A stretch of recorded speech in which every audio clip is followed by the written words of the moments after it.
afternoon, and welcome to the 21st Millennium Management Lecture Series that's sponsored by the Hillman Entrepreneurs and the Business Collegiate Center. We'd like to welcome each of you to our presentation today and sit back so that you can be inspired and challenged by our guest lecturer today, who is Felecia Hatcher.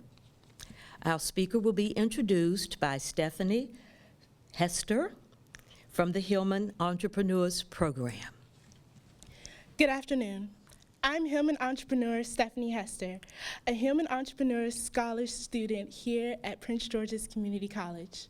I'm so pleased to be with you all this afternoon to have the opportunity to introduce our lecturer, Felecia Hatcher. Ms. Hatcher is a White House awarded Champion of Change for STEM Access and Diversity, a best-selling author of 2 books, How to Start a Business on a Ramen Noodle Budget, and a Guide for C students to scholarships. A globally sought-after speaker, media darling, mother, and founder of Code Fever and Black Tech Week, she is the rather awesome former chief popsicle at Feverish Pops also, a Miami-based gourmet ice pop boutique and manufacturing brand with a Fortune 500 client roster that will make your head spin. For the past decade, Ms. Hatcher has dedicated her life to inspiring a new generation of leaders to do epic things. Through her conversational talks on entrepreneurship, tech innovation, funding, and personal brands, her mission is to create 10,000 African-American startups as the co-founder of Code Fever, an initiative that trains African-American youth in the areas of technology and entrepreneurship.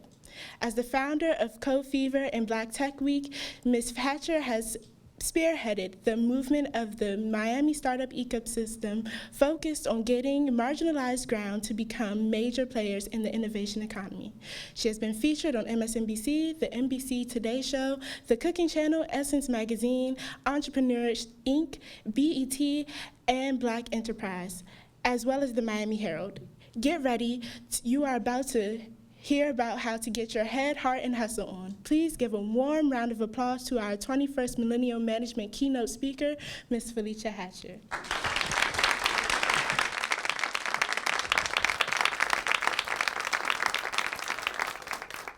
I want to take you on the road with me. That's fantastic. I love it.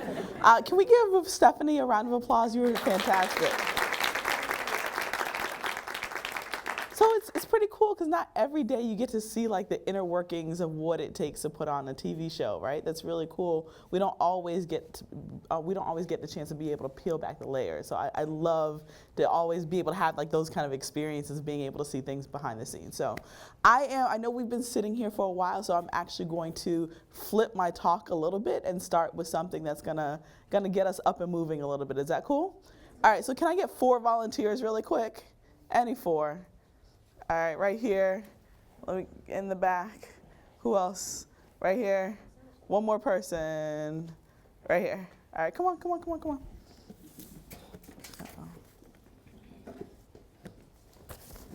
All right, I need you to hold on to this. You're gonna hold on to that.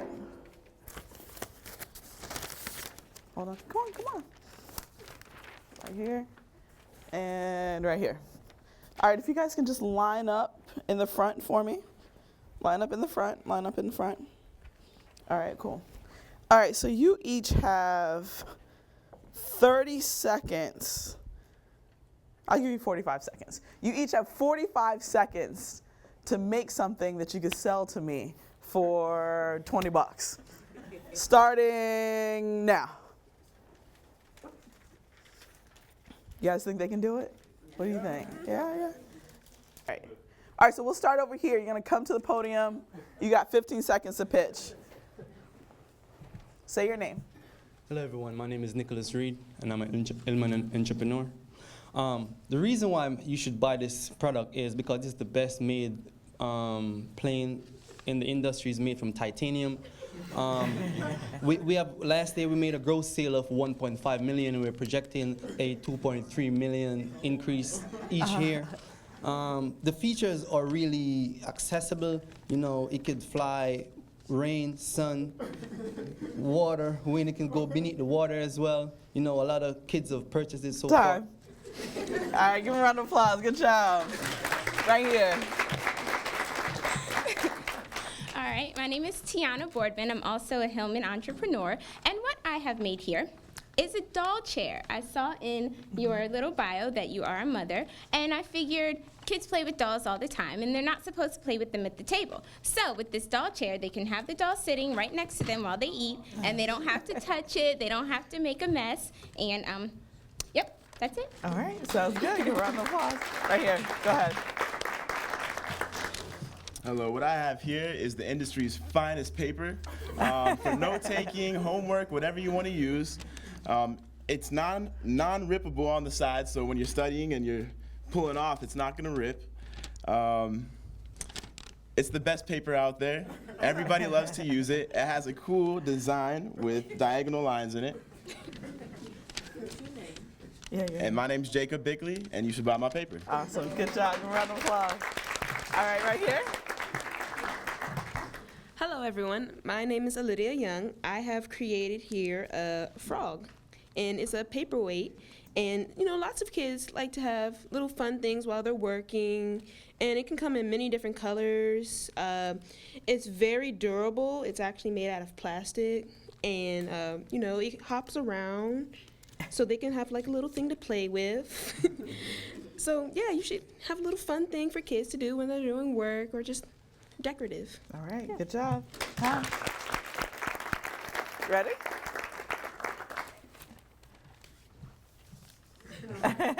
Well, how's it going, everybody? This is the very stylish hat made by me. It's very white. It has a lot of stripes, so you can see it goes with everything. Stripes goes with everything. So, I mean, as you can see, I got polka dots right here, and sort of wish it was stripes, but again, it still works, and it looks very stylish on me.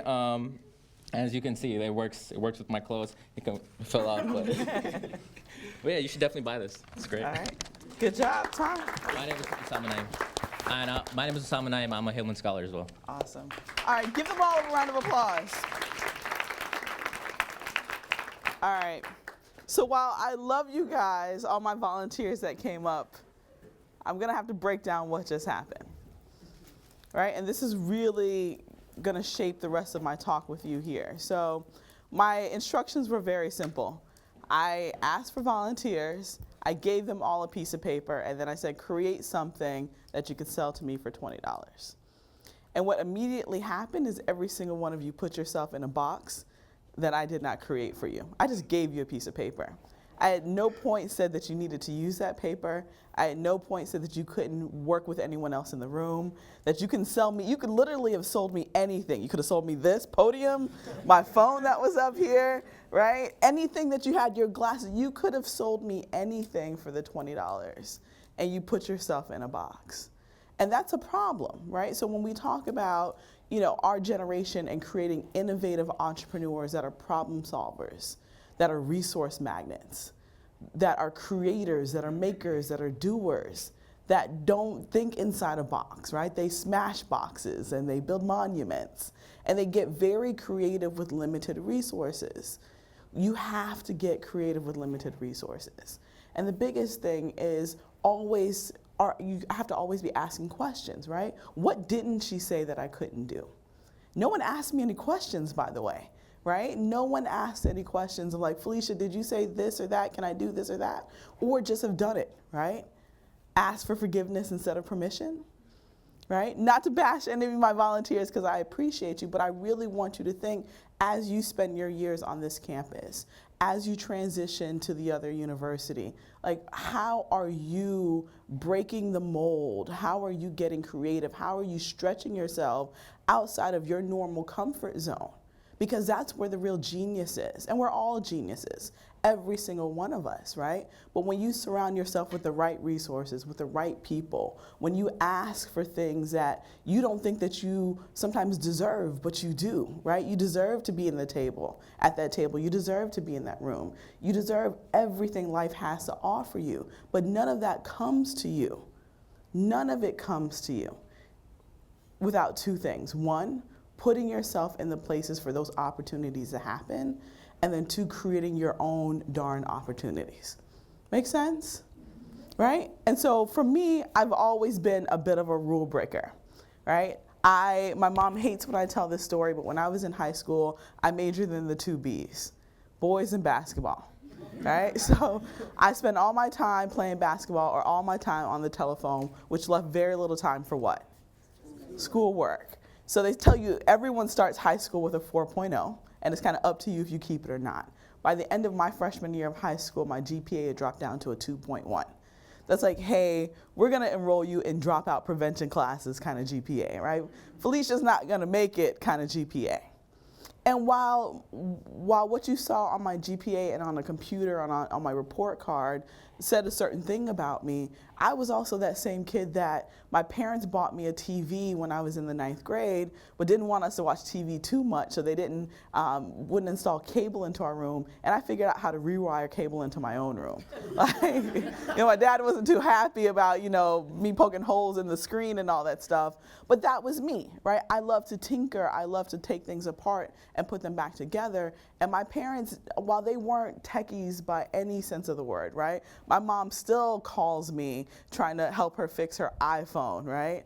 She has a Mac and she wants to go back to a PC because she thinks it's easier. Like, my parents aren't techies, but they never stood in the way of myself and my brother being able to tinker, right? And supporting us, whether they understood what we were doing or not, they supported us, right? Sometimes we got those looks like, I don't really know what Felicia's doing, but we're going to support that. We're going to foster their creativity, and that really helped me.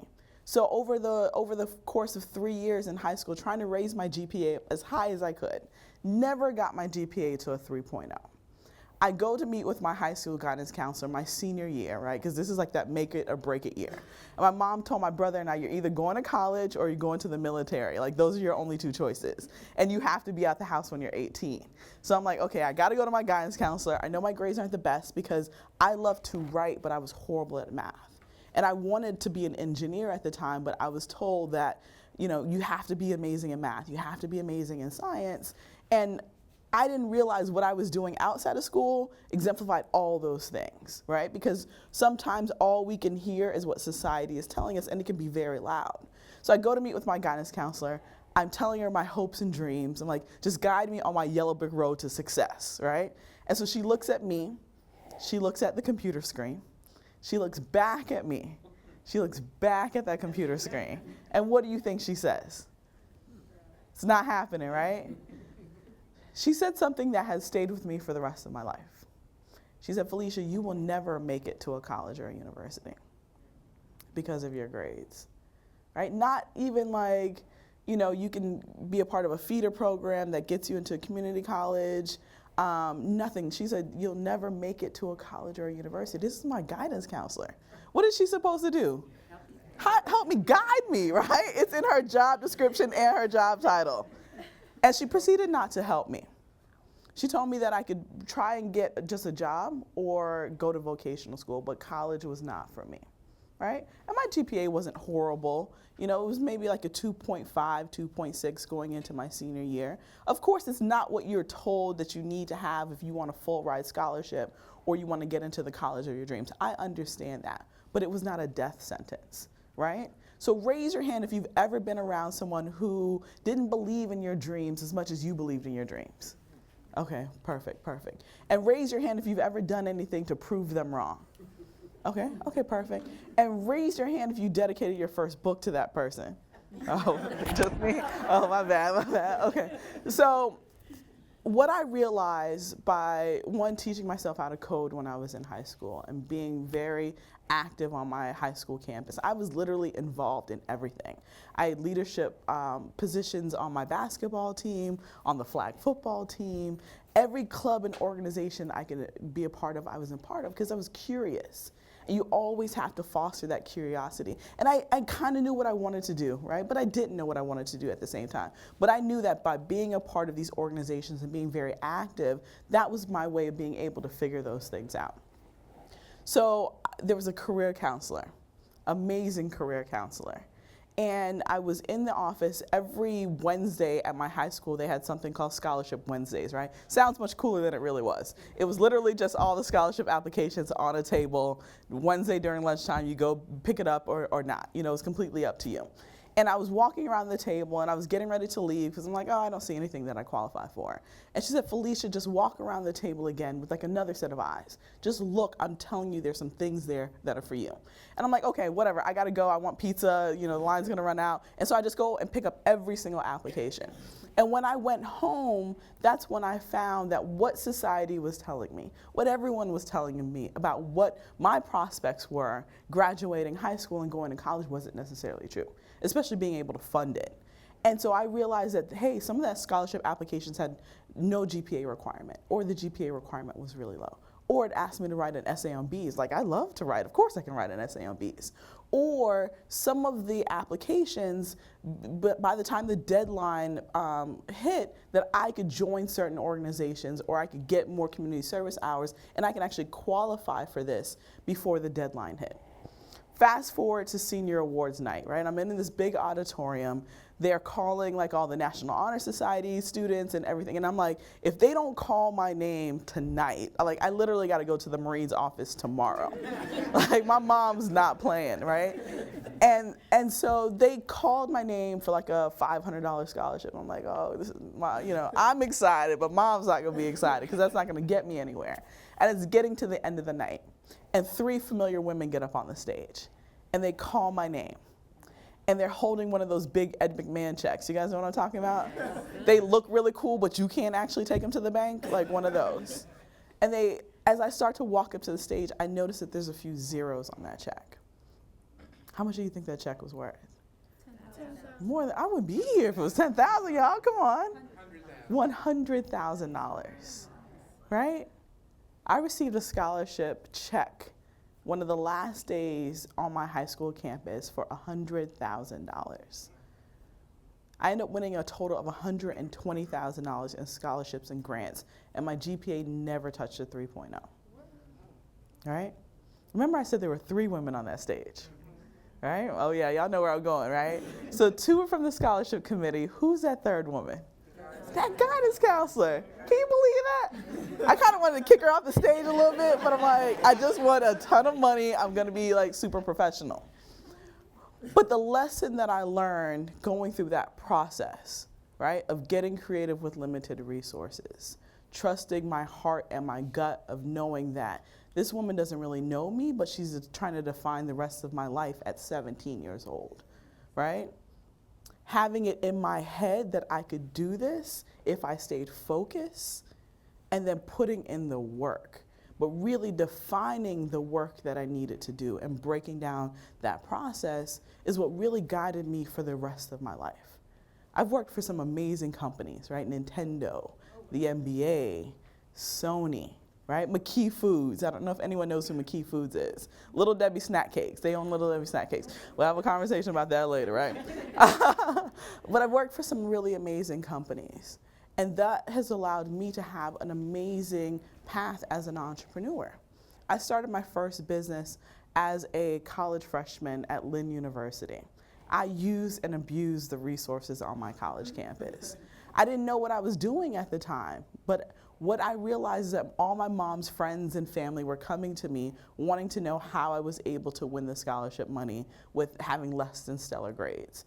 And spending all this time doing it, and my mom was like, you need to be charging people. Like, what are you doing? Like, no, no, no. She's like, no, it's taking your time away from your schoolwork. This is a business. And so I started a company called Urban Excellence on my college campus. Where's the best place to start a college consulting company but on your campus, right? So the library, the little rooms, the private rooms that they had, that's where my office was. That's where I would meet. My college dorm room, right, phone, when you called it, it said, this is Urban Excellence, right? I was the president of the Black Student Union at Lynn University. So we had free access to copy machines and all these resources. And that was my other office. And I made it work. But most importantly, the students and my peers became my team members and my employees. I was not gonna leave Lynn University without making some money back, right? But more importantly, like, you have to realize a few things. One of the best assets that you have available to you right now is you are young, right? People will open the door for you that they will not open once you graduate college. I promise you. If a college student, and they've called, right? Hey, I would like to job shadow you for a day in your shop. Of course, yeah, absolutely. Come on, we'll show you the books. We'll open up the books. You know, come in the kitchen, come in the freezer, see how we do things, right? If someone says, "Hey, I'm thinking about starting a popsicle business. Can I come job shadow you?" No, I don't think so. Click, right? And so you have to use what's available to you on this campus and in this community, because one of the biggest things is the narrative is that young people don't go to college, right? So the ones that are in college, they support them. They support them more than you realize, but we're not asking for that help, right? So often we talk about having mentors, but we don't talk about having champions. And people around you are championing for you, right? And you may not realize that. They're in the closed doors and they're saying, you know what? Stephanie needs to be the one that introduces Felecia today. You may not have known that conversation took place, but it took place. And that's because someone is seeing you and watching you at all times, and they're opening doors for you that you may not see right away. Sometimes you may not see that for a few years, but those are the people that you need. And we all have them, whether we realize that or not, but you also need to make sure that you're fostering those relationships. Extremely, extremely important. I'll tell you about when I started Feverish Pops. I was working for Nintendo and I absolutely loved my job. If the economic downturn in 2008 didn't happen, I would still be there and I probably wouldn't be on this stage. And so I often tell people sometimes a good paying job stands in your way of following your dream just as much as a bad paying job, because I would not have left. I was compromising a lot of things that I wasn't happy with, but I would not have left. It was Nintendo. Like, part of my job was playing video games all day, right? Our parents told us that didn't exist, and I'm like, wait a minute, Mom and Dad, like, it does exist. Look at this and look at this paycheck. Come on, right? And I loved my job, but I loved desserts. Like, I love desserts so much. I got married at a hippie donut shop in Portland, Oregon, right? 6 years ago. That's how much I love desserts. And I just love having fun, right? Life is short. And so many times we are sitting on our dreams, we're sitting on our potential until it's too late. And then it's the woulda, shoulda, couldas and the, I wish. No, follow your dreams now. Like, most of the barriers that you think are standing in your way are not serious barriers. They're just not. Right? There's small obstacles that you can easily step over if you focus on it, right? Put the head, the heart, the hustle, and have the alignment in your life to follow your dreams. So I came up with the idea for Feverish being at a party in Miami. It was super hot outside, and we were talking about how cool it would be to have like ice cream at this event. And this is way before the gourmet food trucks. So when you thought of ice cream trucks, they're like, oh, they're a little sketchy. Why are they driving around at 8 or 9 o'clock at night? The stickers are falling off. I don't know how long the ice cream's been in there. The calorie, just so many different things, so many negative things when you thought about like ice cream and neighborhood ice cream trucks. And so we were at this really nice upscale event, and it was like, we want ice cream there because you want the nostalgia of being a kid, but then you also want the grown-up side of it, right? Because we're grown now, right? We're grown. And I kid you not, I leave this party and I hear ice cream truck music. And I turn into a 5-year-old kid with a pocket full of nickels, and I start chasing this ice cream truck, forgetting that I'm in like heels. So you know what happened, right? What happens? I fell flat on my face chasing after this ice cream truck in heels. Who does that but like me? But that was my Oprah aha moment, right? So a few thoughts came to mind. One, I'm way too old to chase after an ice cream truck.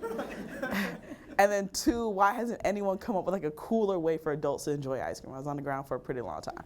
So luckily the ice cream truck driver stopped. He was laughing, but he stopped, right? Because that's the first thing we do when we fall down. We like look to the left and right like, who saw us? Did anyone see us? And so, yeah. But I got my ice cream, all the good stuff.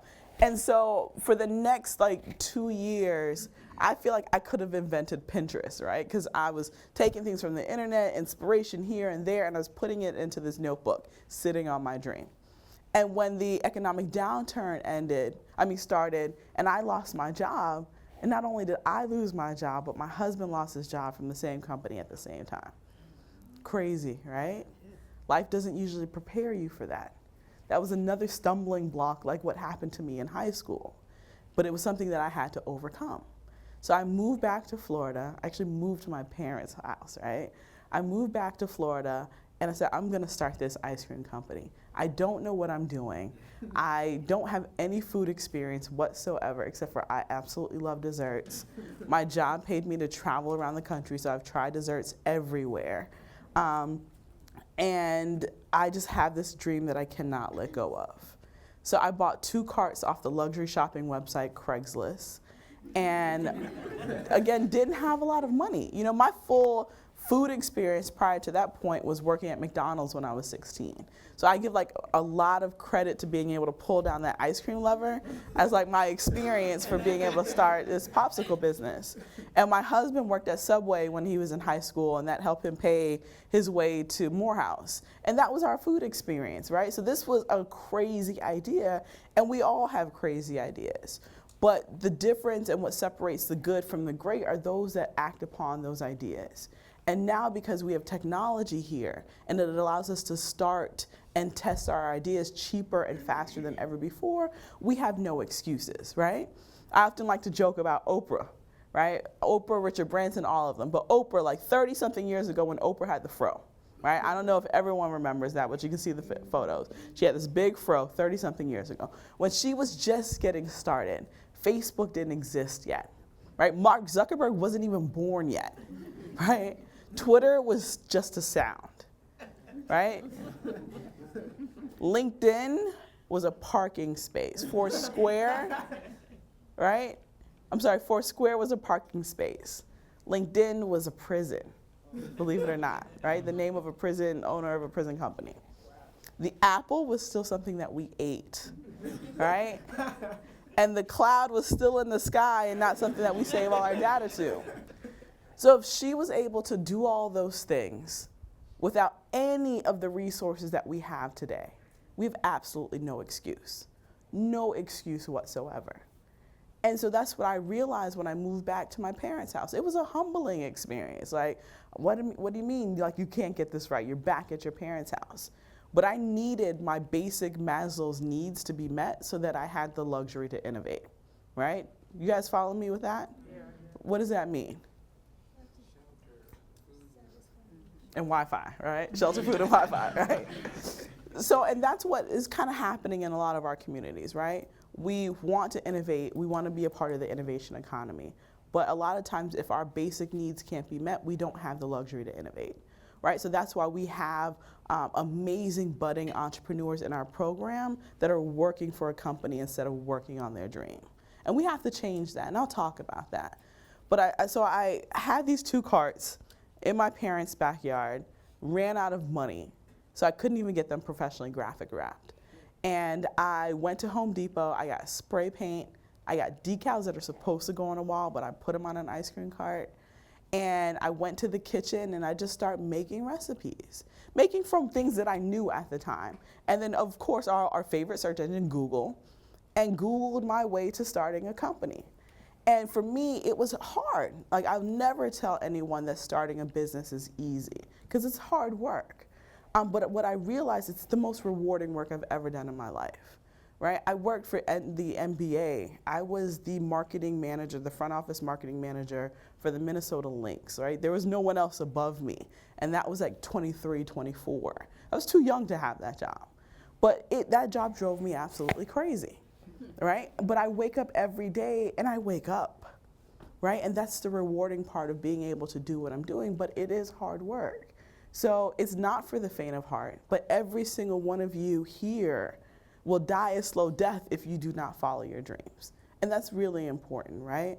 And so I started this company, and I could not let go of this idea unless I tested it out. Showed up at like a skate park, and people went crazy for what I was doing. But I quickly realized that the ice cream business is a little cutthroat, right? It's actually very cutthroat. And I realized that, hey, I can't do this like after school, parks, daytime kind of stuff, because they were like pushing me out the way. They weren't having it. They've been there for years, all that good stuff. But what was completely wide open, right? And this is what it's important about building a niche. What was completely wide open is no one was going out at night and no one was targeting adults. And so that's what I started to do. That's what we started to do. And that worked out to be very wonderful and amazing for us because that's what we became known as.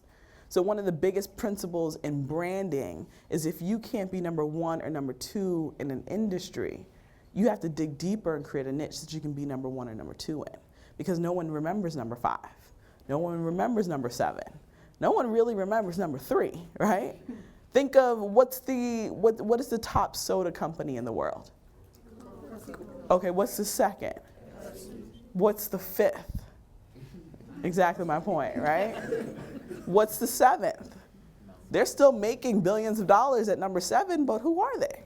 No one knows, right? So you think of when Red Bull wanted to enter the beverage industry, they could never compete with Coca-Cola, right? Just they couldn't.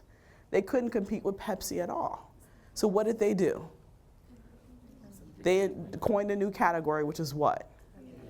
Energy drink. So who's the number 1 energy drink company? Who's number 2? Monster, I think Monster, or 500, I'm not sure, right? Because it's number 1. But who's number 7?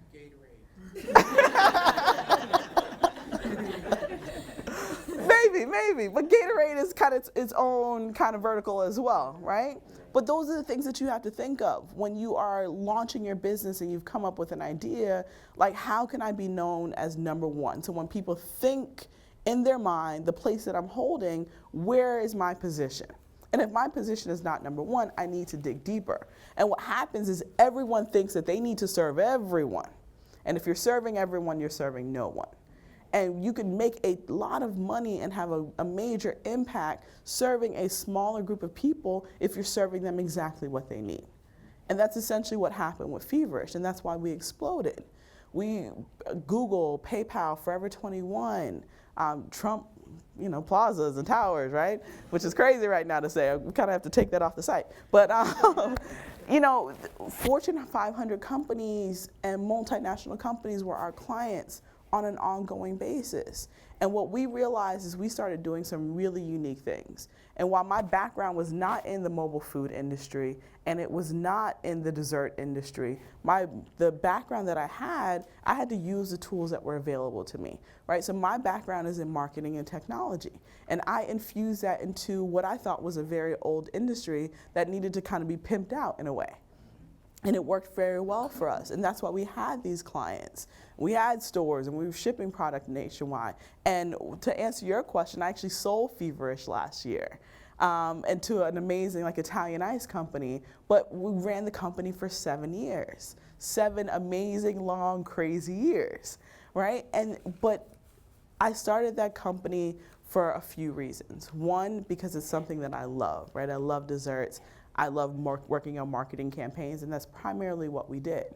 So you think of, Google calling us and wanting us to create popsicles that match the color of their logo, or Forever 21 wanting bright yellow popsicles and a 10% off, sticker on the wrapper and then on the sticks, and then paying my team, to hand out 10,000 popsicles on South Beach to promote a grand opening of their store. Or I'll tell you some funny requests that we would get. So anyone familiar with Tinder? Yeah, all right. So Tinder wanted us to manufacture aphrodisiac pops for them, right? Crazy, right? So put fish in the popsicles and all this kind of stuff, crazy. Or Tiger Direct, anyone familiar with Tiger Direct? Tiger Direct wanted us to superimpose tattoos on the popsicle so that when you ate them, the tattoo would get on your tongue, right? Just requests from everywhere. Or this coffee company that was doing something with Asian coffee. I can't remember the exact, but they had this 20-page PowerPoint deck that they put together to pitch to us to make this tri-level coffee that was the essence of like Thai coffee as you were, it was wild, right? Like as you were floating on a boat in whatever, sea and eating this coffee, they wanted to duplicate the exact same feeling in the popsicle. Like we would get crazy, crazy, crazy requests for popsicles. And so most people are like, popsicles and these bigger companies, how do you put those two things together? And it worked really well because we figured out how to talk to our customers. Most importantly, when you get back to the head, the heart, and the hustle, we created a company that was authentically us. And what I realized with young people is a lot of times you're not doing that because you're not really in tune to who you are or what you want to represent in the world. And thus you struggle with starting your company. You struggle with launching. You may start up, but you can't stay up. And that's a problem. And when you really dig deep inside of who you are and how you want to service the world, the answers are usually there, right? Your company should always be a reflection of who you are and what you want to put out in the world, the stamp that you want to leave in the world. I like to have fun. I'm a little bit clumsy, right? So I was like really careful getting on the stage because I fall all the time. But that worked really well for me for my company. And I tell that story, and we created a lifestyle brand that people wanted to be a part of. And those are the companies that you guys should be creating. What are you creating that people want to be a part of, right? And then how do you give back to the community? So with Feverish, because entrepreneurship essentially saved us, right? Because we could not find other jobs in 2008. We had to start this company. We had to test this company until we were able to get things right. Because entrepreneurship saved us, we created community programs that did the exact same thing to our community, right? Entrepreneurship. When we started Feverish, there was a youth unemployment rate of about 31% in Broward County, right? That was 3 times the adult national average. And we wanted to do something about that, so we started a program called Poppreneurs. We had extra ice cream carts that we weren't using, and we showed young people in our community how to be self-sufficient with their own ice cream carts. And they started their own businesses at their churches.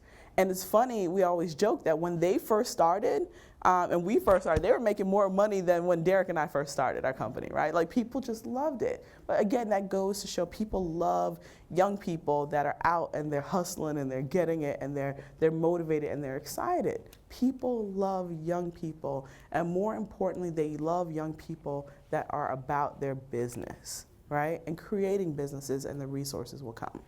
What I want to share with you is potential, right? Because so many people talk about potential, and everybody has potential, right? But you get to a point where potential has to produce profits. And if it doesn't, what value are you adding to any situation that you're walking into? And what I can tell you over the years of running Feverish, over the years of running Urban Excellence, and now with Code Fever, our nonprofit that I'm in charge of, potential has to produce profits. And you can't take potential to the bank, right? I promise you they won't cash that check. I tried. Right? You can't write, I'm full of potential here, like cash this check. Like you have to do the work, right? And doing the work, the traction and the excitement and the resources and the people start to follow, and they start to come. But I'm gonna tell you where potential and where passion kind of comes into play. Because everyone tells you just follow your passion and you'll never work a day in your life. Who's heard that, right? Or follow your passion and follow your dreams and the money will follow. Who's heard that? And I'm like, that's BS, right? Because I followed my passion, right? And it didn't produce anything right away. And I'm the first to tell people that I ran out of money twice. Like dead broke, ran out of money following my dreams. And if you're a college student, you already know what that feels like, right? You know what that feels like. So and that's usually the biggest thing that people are afraid of, is like, oh my gosh, I'm gonna lose all my money. And what constitutes as an emergency for you guys losing all your money, for your parents, that's something completely different, right? Because most of you losing all your money may mean that you got to go sleep on your friend's couch. And that's not the end of the world, following your dream, following your passion, right? Or it may mean that you have to move back to your parents in order to really follow this dream. That's not that big of a deal when you think of the grander scope of things and what some of the situations that some people are in currently that are going to do it and they're going to sacrifice in order to get what they need done. Where passion comes into play, guys, and this is something that I learned, where passion comes into play is those very dark days when life has punched you in the gut, right? Where your biggest client has decided that, you know what, this is something that we can no longer do, and you have payroll due at the end of the week, right? Or you have just exhausted all your savings to buy, 500,000 of whatever from China, and it doesn't arrive on time, and your client cancels the order, right? When passion comes into play is those dark days, those extremely dark days, when you feel like giving up, when you feel like all the cards are stacked against you, when you want to give up, and you're like, I'm done, right? Passion is that voice that tells you to keep going. Passion is that voice that says, hey, you have everything lined up, right? You have your head on straight. You're building a strategy, right? Your heart is in the right place. You're making things happen. And most importantly, you're hustling like ever before, and you've figured out what that hustle is. It's that voice that tells you to keep going. And every time I've listened to that voice, magic has happened. Like every single time. Right before I taped the Today Show, I was in one of those situations, right? Life had like punched me in the gut. I had ordered a high output machine from China, right? And it was supposed to arrive in 6 weeks. So we start taking all these big orders and going very aggressive with our sales of getting these big wholesale orders. It was supposed to arrive in 6 weeks. It took 8 months for the machine to arrive, right? And in between the machine waiting for it to arrive, the Today Show called. Fantastic, right? Yes, the Today Show. And the funny thing about the Today Show and setting like your big dreams is my biggest goal at the time is I wanted to be on Good Morning America. Right? That was like my thing. I'm like, once we're on Good Morning America, we're gonna like take off. And I didn't know how to get on Good Morning America at the time. I had no idea. But what I started doing was studying all the companies that were on Good Morning America every morning and looking at what they were doing and seeing how they positioned themselves and start positioning our company to be in alignment with these companies because I knew there was something in their secret sauce that attracted Good Morning America. So we never got Good Morning America, but we got the Today Show, which I think is maybe better, right? Well, I don't know. So the Today Show, they call. It's about 2 months between the time that they called and the time that we taped. And I'm like, this machine is not here yet. The machine is not here yet. Like, what am I going to do? And we're literally having to do everything possible to save the clients that we have brought on and not lose those clients. And some of them we lost. We couldn't produce. Like, we were taking big orders and we needed this machine. Because it would produce like, I think 1,000 popsicles, every half hour or something like that. And we needed this machine. So we end up taping the Today Show without the high output machine. And it was, to me, I was devastated. But what happened was I was not looking at the big picture of the gift that was presented to me, right? Because my team hustled, we made it happen. But we were so caught up in this mistake and this thing not working right that we didn't focus on the foundational things and what we needed to do to make sure the Today Show episode about us was a success. And it was. Like, it went crazy for us. And I want to close with you guys with a story from one of my old bosses, Chris Wright. He was the president of the Timberwolves and the Minnesota Lynx, the NBA and WNBA team. And we were in a staff meeting in a room kind of like this. And he kept asking us, are you 50 game ready? And we're like, 50 game ready? Like, we don't want to be at this meeting. What are you talking about? It's like, 50 game ready. Are you 50 game ready? And we're just like, what is he talking about? And at the time, both of our teams sucked, right? We both had the worst records in our respective leagues at that time. And so every time we went to work, it was just like, oh, if the team was winning, we could do this. If the team was winning, we could do that. Like, we could not give tickets away. Like, that's how bad the teams were. No one wanted free tickets. They're like, yeah, you know what? Nah, I'm good. We couldn't give tickets away. That's how bad the teams were. But the narrative and the story that we were telling, which is extremely important for you entrepreneurs in this room, in our head, and the story that we had created was that we needed the team to win in order for us to do our jobs well. We needed certain things to be lined up in order for us to do our jobs well. And that's what most entrepreneurs tell themselves, right? Especially when they're first starting out and they're kind of jumping in and jumping out. I need to have a certain amount of expertise. I need to have a certain amount of investment. I need a certain amount of mentors. I need my family and my friends and my significant other to support me before I take this leap. And no one's supporting you. And it doesn't matter if they don't, right? Not talking about Hillman guys, right? But as far as the need to think that you need a certain kind of support and encouragement from people around you, it's not their dream, it's yours. So no one's ever going to love it like you love it. They just won't, right? Even my husband, who was like my ride or die business partner with everything, Feverish was my dream, not his. So he supported me 110%. I could not have run the business. But there were times when he was just like, yo, we can just get out of this. And I'm like, no, like it's, we gotta keep going, because at the end of the day, it's my dream. And it was my dream. And it was an awesome dream, but it was my dream. And so really quickly to tell the story with Chris Wright, so we are in the auditorium, he's asking us if we're 50 game ready. And so he finally says it. And so anyone follow sports, you know what .500 means? What does .500 mean? It means that your record is like above the time mark. Kinda. So you've essentially, go ahead. It's where you got 50 wins and 50 losses. Yeah, so you're still on track to make the playoffs, right? You've won just the amount of games as you've lost, right? Which is like anyone's life. You have the good and you have the bad.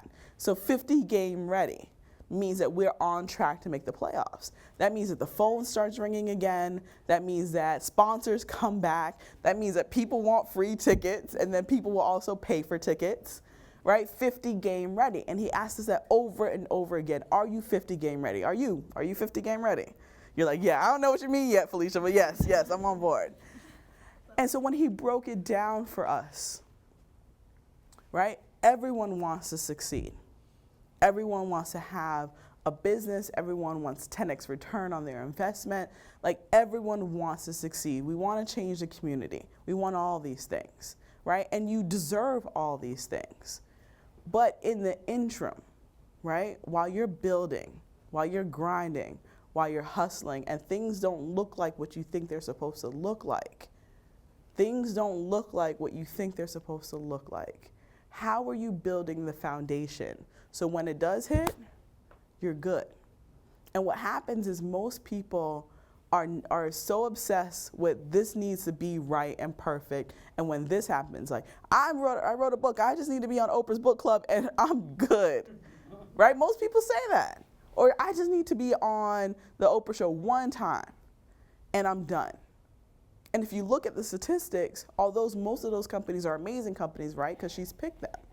A lot of those companies don't survive because in the building phase, right? In the building phase, they weren't laying the bricks to make a solid foundation. Their companies didn't have a solid foundation. Personally, they didn't have a solid foundation. Their families didn't have a solid foundation, right? So while you guys are in the building phase, you need to make sure you're surrounding yourself with the right people. You're constantly looking at the resources that are around you. You're uncovering opportunities, and you're investing in yourself, right? Fabian? Fazo, right? When we were in the when we were in the elevator, and he was telling me, I have this business idea, and I'm doing all these things, right? Make sure you're setting the solid foundation. Make sure you're surrounding yourself with the right people. Make sure you're taking advantage of this opportunity, right? This Hillman program, I don't see it everywhere I go, and I speak at a lot of colleges, right? So how are you guys investing in this program? before you withdraw from this program. Extremely important. When you talk about, like, we build ecosystems, right? The tech and startup ecosystem for making sure African American and Caribbean youth, I'm wrapping up, I see you, are engaged in the innovation economy in South Florida. And I always tell people, before you withdraw from the ecosystem, you need to give to the ecosystem. And so for all you college students, what value are you bringing into every situation that you walk into? And if you can't answer that question, you gotta dig deep, right? Because this program is only as strong as how you guys input and put back into this program. And that doesn't mean that you can't withdraw, because it's a program they want you to succeed. But the foundation of this program is making sure that you guys all work together and you start businesses that not just make you money, because a business should make you money, but has a solid impact on this community and this program, because it is a big stamp of approval, right? It's a huge stamp of approval. And I really want you guys to kind of focus on that. Like, how are we working together? How are we collaborating? And then how are we building a legacy for not just this program, but a legacy for ourselves and a legacy for our community? So the last thing I want to leave you guys, my two favorite quotes. Two favorite quotes. One, your crown has already been bought and paid for. It is just waiting for you to put it on your head, right? You guys are geniuses. And I don't say that lightly, but we all are geniuses, right? But it's time to stand up, right, and show out, right? With the innovation that you have and the resources that you have, right? My last quote and my favorite quote, and I have these on cards that I can give to you guys, is do something every day that scares the heck out of you, because the world does not benefit from you hiding your badassery. All right? Thank you guys so much.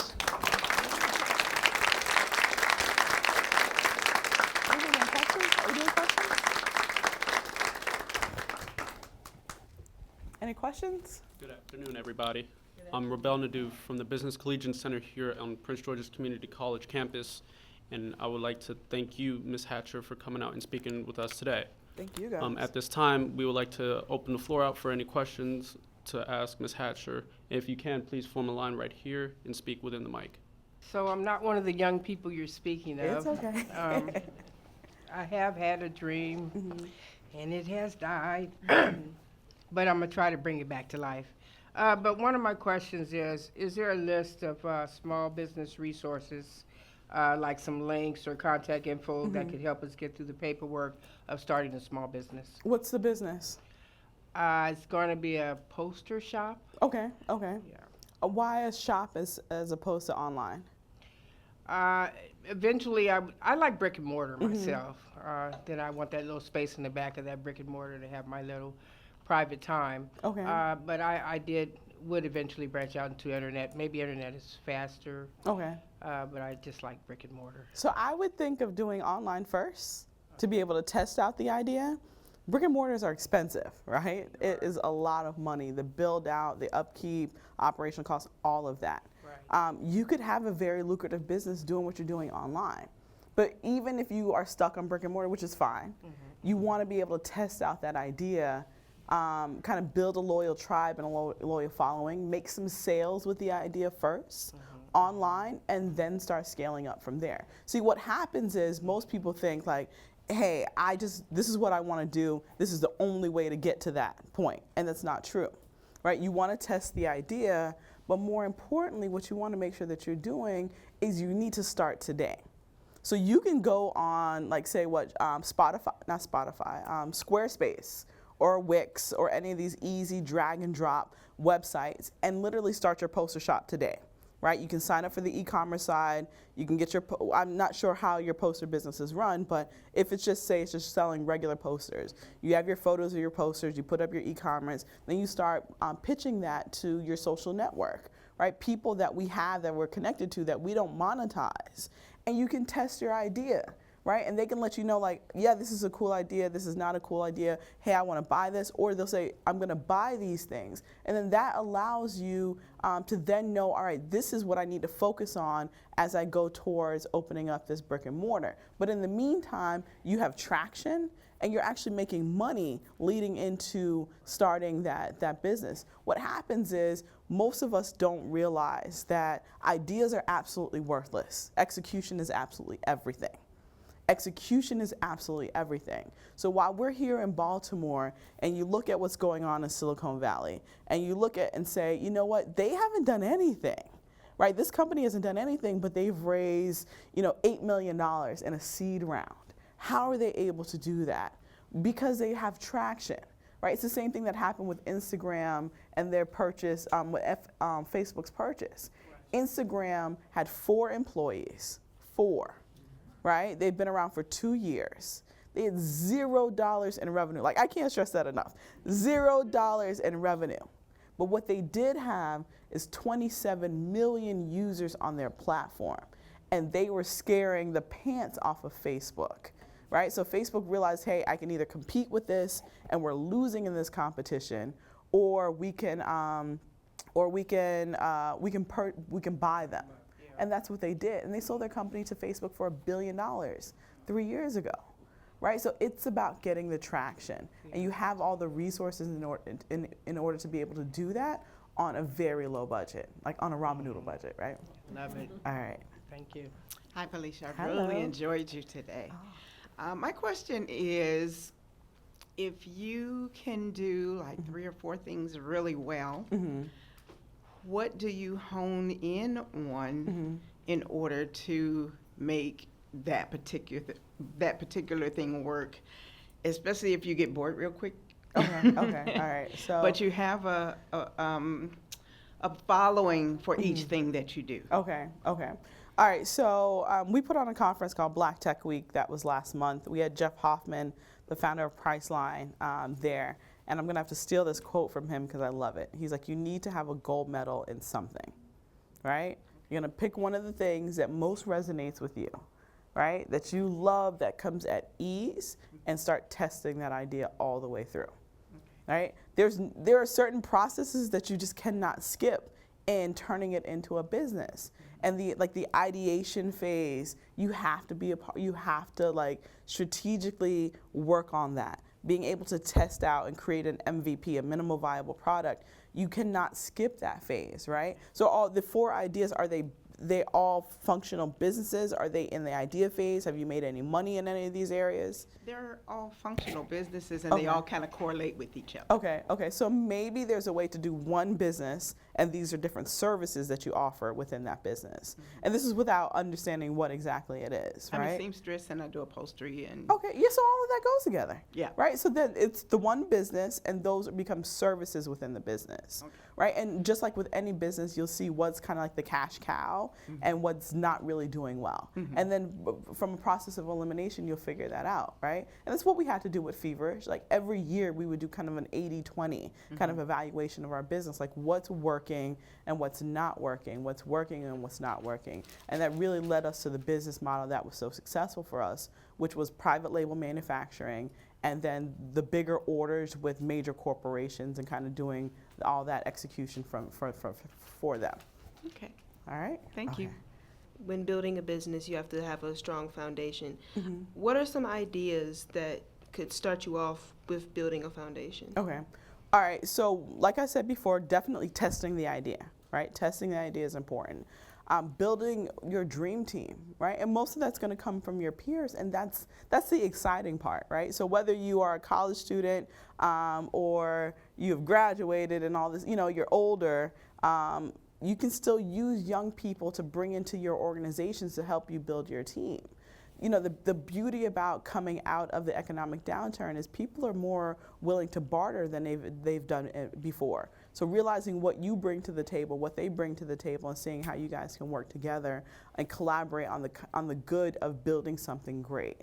Making sure that you have all your basic things done, right? So definitely a web presence If you don't have a web presence, you don't exist. If you don't have a social media presence, you don't exist. So owning all that real estate while you're still in the idea phase, right? It doesn't hurt to buy a few domains. I own like a few hundred domains because I have an idea and I'm like, you know what, let me own the real estate, and if I move forward with this, I'm good. If I don't, because that's how we ended up having to name Feverish Ice Cream in the very beginning, is because I had the idea, I waited a while, and then when I went back, the domain feverish.com was taken. So I had to do Feverish Ice Cream. And then again, we moved from Feverish Ice Cream to Feverish Pops, because that was our 80-20 evaluation of the product that we sold the best, were our gourmet popsicles and our alcohol popsicles, as opposed to our ice cream. So your team, owning your social media presence, testing out your idea, and then start making sure you are wrapping yourselves with the right resources, right? So mentors and champions, right? Making sure you have some ninjas on your team, right? People that will go to bat for you and battle for you and get the work done. And then putting yourself out into the community is something else that's extremely important. And then above anything else, having a fantastic product, right? So no amount of marketing, no amount of PR will replace the fact if your product sucks. So perfecting the product is extremely important. Thank you, guys.